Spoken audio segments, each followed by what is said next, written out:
gate. Now, that was just to do a study, not to build anything. For that amount of money, we could build one of these devices and have a prototype out to the world. So what I say to people is that we've got to find a way to educate the right people who can provide, either through a foundation or a government or a wealthy individual or a group of individuals, a grant to do this R&D, this basic science R&D. Because it's not like we're starting from zero. We're starting with a lot of information, and frankly, some of the scientists who want to work with us are people who have worked on these systems and built them. And are these systems... They can't do it by themselves. They cannot do it at home in their garage. It's ridiculous. Right. And these are essentially components or ideas based on crashed UFO saucers and things like that? Is that the case? No, not at all, because you have to understand the laws of the universe are universal. If you go all the way back to 1920s, you have people like, and if you go to the OrionProject.org, you'll see there's a lot of research papers and history there. But if you go back to the 20s, you have people like T. Townsend Brown, along with the Beefield-Brown effect, that were doing high voltage experiments where they were getting so-called anti-gravity effects. And if you go back to the early 1900s, 1902, you have Tesla and Stubblefield that had an Earth battery that was taking the electromagnetic differential between the charge of the Earth inside the Earth's soil and the air to pick up an electromagnetic charge and to run a generator. These sorts of things have been done by people thousands of times over the last 100 years, and so it's not as exotic as something that's interstellar. It's even these sorts of electromagnetic systems that are. But now, the secrecy around those sort of technologies is identical to the UFO issue, because it still opens this can of worms of a way to run the world without the Goldman Sachs and the central banks and the oil companies all running the show. Sure. But I think that it's two sides of the same coin. When you talk about free energy and new energy and the UFO secrecy, it's really all part of the same issue, frankly. Although there's an added dimension when you deal with the ET issue because of the theological implications.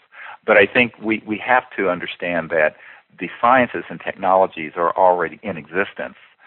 We have done about 12 years of research. Dr. Ted Loder, who's a university professor, who's on our board, and a number of other people like Dr. Tom Bearden, who's a physicist and a lieutenant colonel retired from the U.S. Army.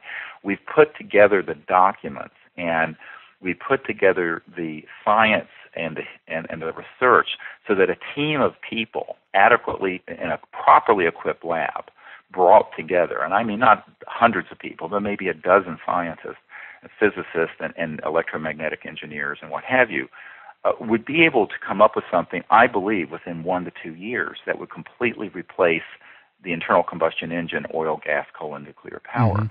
Now, you would think that with that kind of information, people would be lunging at the opportunity to provide $3 or $4 or $5 million to get a lab up and going to do this. Sure. But that has not happened, and part of the reason for it is that some of the people who have been interested in that have told us that they're afraid that there'll be reprisals if they do.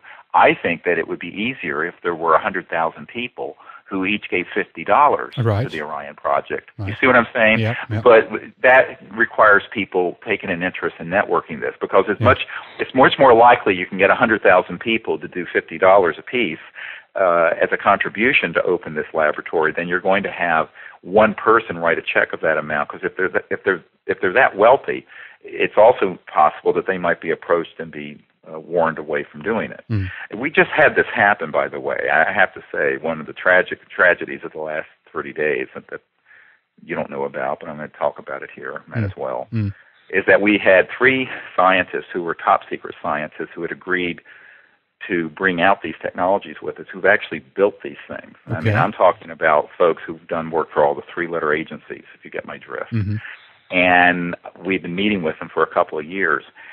One of them we actually had under contract to start doing some research and development for us. And all 3 of these scientists were, within a 30-day period, threatened. And one of them was actually visited by a former CIA director and warned off from proceeding and helping us do this. So the kind of, this sounds like a conspiracy theory. It is not. We have this documented in a file.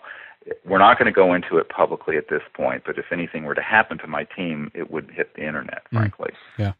It's in what we call a dead man switch. And if anything happens to me or my team, all these documents hit the internet, including the name of this former CIA director who's been interfering with this effort.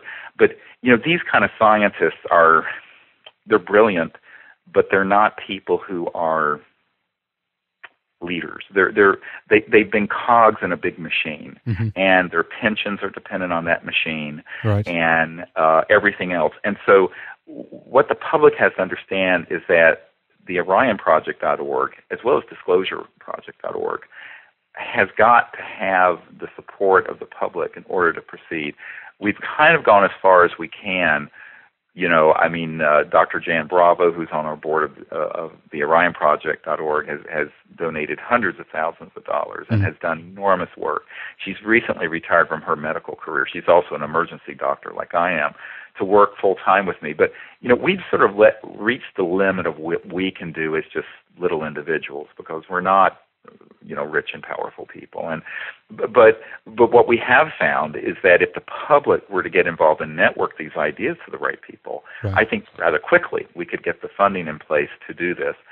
And on top of it, people need to understand, there are three big projects we're doing: DisclosureProject.org, the OrionProject.org, and CSETI.org. And everyone can learn how to do these techniques to make contact and basically bypass the stranglehold of Majestic in terms of contacting these civilizations. Now, what you have to understand is that the way that contact might proceed is pretty strange. J. Allen Hynek coined the term high strangeness, and then if you look at we put out a book this October called Contact, Countdown to Transformation, and with it, if you order it on DisclosureProject.org, it actually has a DVD of some of the really strange images of craft and things that have appeared right near our contact groups.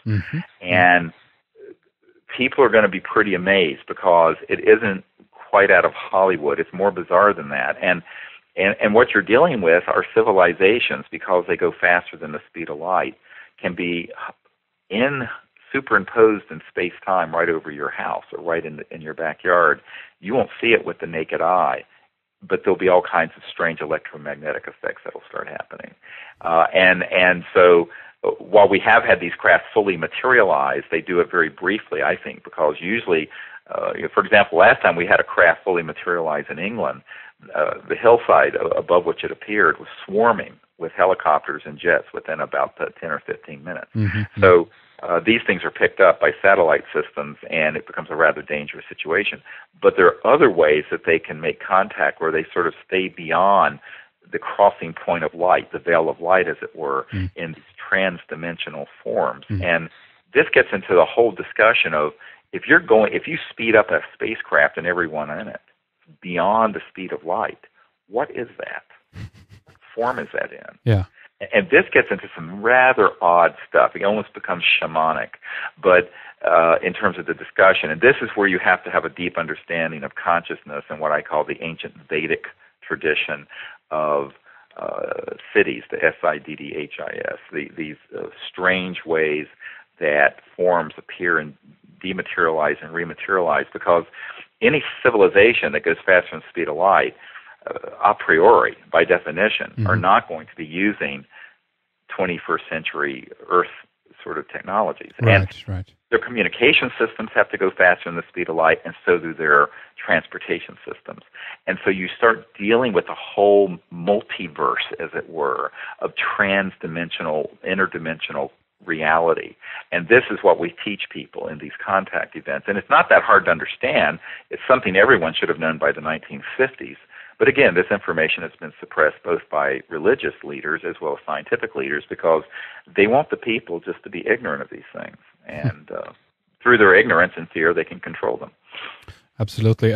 Stephen, I have a final question that I want to run by you as well before we wrap things up here for this time. And again, it actually goes back to this question of the aliens and how we know that they are benevolent. If we look at it from a different perspective, we might... some might argue that we're looking at a slow colonization of sort. If we talk, for instance, about some of the research, like people from David Jacobs to Bud Hopkins and other abductees as well. The question there is, how would you approach that material? Would you say that no, that actually is being run by a